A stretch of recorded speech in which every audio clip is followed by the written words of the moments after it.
Hi, I'm Meg Johnson, and welcome to today's Motivational Minute, where I share with you something motivating on this early morning Monday, or whatever day you're watching this that you need a motivating minute. But I want to share that I took my daughter, she's 3, and we went to the dog groomer. And I'd never been to this dog groomer before. It was just at somebody's house. She just did it out of her garage. And so I've got my dog, I've got my daughter, I've got myself, I've got my unborn baby inside my tummy, and so we kind of got a big load. And I'm the biggest of the load, is how I feel. I'm like a roly-poly. And so we get out of the car, I park on the street, and then I'm coming around. I assess the driveway situation to make sure that I can get onto the driveway, because sometimes it's a challenge to get onto the driveway because the curb is a little bit, even though it dips down a little for the car, the curb is a little bit too steep sometimes, or too big. But I'd seen it, as I drove by, and I was like, okay, I think I can make that. And so we get out, and then I get up to it with my wheelchair, and I didn't realize that the angle was just a little bit sharp, and the other one was a little bit sharp too, and I had to do a little wheelie, and I'm feeling really pregnant, really tired. I've got a dog running around, my 3-year-old, and I was like, okay, just be optimistic, be positive, you can do this. And so I make it over the first little, initial lip, and then I'm pushing up the incline just to get to the sidewalk. Are you with me? Kind of on the driveway, the little ramp that goes down to the road. So I'm pushing up that to get onto the sidewalk to get back onto the driveway, which is also a little bit of a hill. And so I'm pushing up the little incline that leads to the sidewalk, and as I'm pushing up, I am just struggling, like my big old pregnant belly, and I'm like, oh my God, Lord. And my little 3-year-old daughter sees me struggling, and she's like, pushing a wheelchair is hard, huh, Mom? And I'm like, yeah, pushing a wheelchair is kind of hard. And she's like, walking's easy. Watch this. She proceeds to walk up the ramp. I was like, yeah, walking's pretty easy. Anyway, so we make it up the ramp and into the dog groomer, and our dog gets trimmed, and he's fine. But what I wanted to share with you on this motivational minute video is maybe something that sounds a little bit depressing. I've kind of always feared my little daughter to grow up, and at what point, I've been afraid of this ever since I got pregnant, maybe even before. At what point is my baby, is my child going to say to me, Mom, I don't want you to be in a wheelchair? At what point is that going to happen? And I knew it would come, because, you love your mom and you don't want her to be in a wheelchair, and I thought it might be down the road a little, but it wasn't.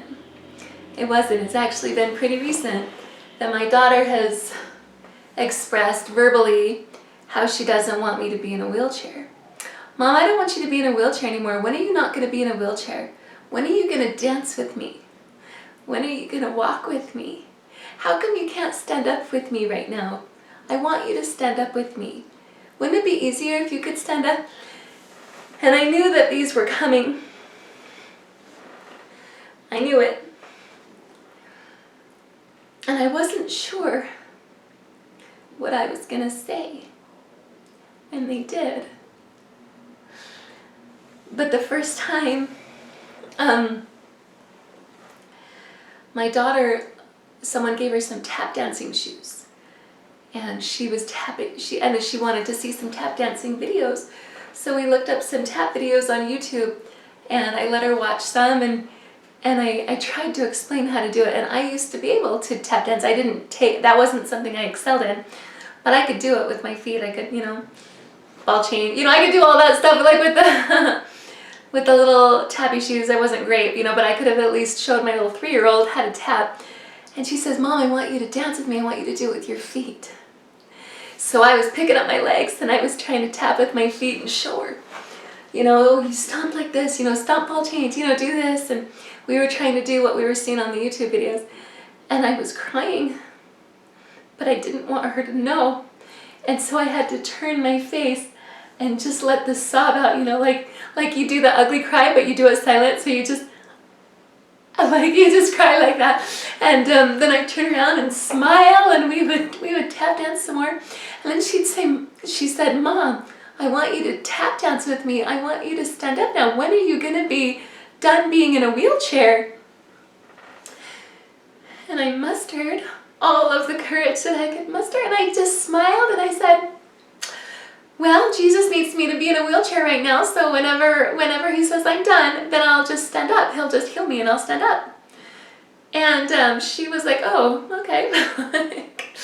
And she asked again, she asks maybe, or initially when she started to ask, she would ask like multiple times a day, Mom, I want you to stand. Mom, I want you to dance. Mom, I want you to, do this with me. And every time she'd say, when are you going to be done being in a wheelchair? And each time I would respond, well, Jesus needs me to be in a wheelchair right now because I have something special to do from a wheelchair. And as soon as I'm done, then I'll stand up. He'll heal me and I'll just stand up. And that was my answer every single time. And she started to ask less and less times because I guess she knew the answer. But then she started to just repeat back, oh, Mom, when Jesus says you're done being in a wheelchair, I know you'll dance with me, huh? And I said, yep, I will. And, we do our best, to dance, from our wheelchair. But I know what she means and I know what she wants, and Jesus knows what I want. But what I wanted to share with you on this Motivational Monday is I wanted to share the power of bearing testimony and saying things that are true, even if you want something else to be more real. Like it would just be great if I could just stand up and use my hands and tap dance with my daughter. I mean, that's ideal. Like, that's what I would prefer. But what's true is that Jesus needs me to be in a wheelchair right now. And I'm willing to do that for as long as he needs me. And the power of me bearing testimony over and over and over not only has strengthened my 3-year-old daughter in the acceptance of this reality, but it has strengthened me too. And I have been much more okay with not just the fact that I am in a wheelchair till Jesus says it's okay, I can walk, but the fact that I can't stand up for my daughter. Literally, I can stand up. And I can't tap dance with her. And I can't do lots of things with her. But I can tell her what's real. I can tell her the truth. And I will. And when I do, she's motivated to continue on because that's just how it is and that's how we're going to be okay with it. And so am I. So I would challenge you, if you're having a struggle in your life, to just find opportunities to bear testimony over and over of what you know to be true. Because not only will it make other people feel better, but it will make you feel so much better. There's a power in verbalizing your testimony. Sometimes people want to bear their testimony in their heart, or just agree with other people as they bear their testimony, or bear their testimony with their example, and those are all good things. But I think we need to find and take advantage of opportunities where we bear testimony with our mouth, with our words, with our own language, and with our own inadequacies. Not because other people need to hear it, but because we do. So that's our motivational minute today. Take that opportunity, the next one you have, to bear your testimony out loud so that you can be strengthened. And I promise you that it will strengthen you just like it strengthened me. Thank you so much for watching. Share this video if you liked it. If you think someone else needs this kind of uplift in your life, come and find me on my website, megjohnsonspeaks.com. Follow me on Facebook or Instagram. Those links are in the description below. And thanks again so much for watching, and we will see you next time.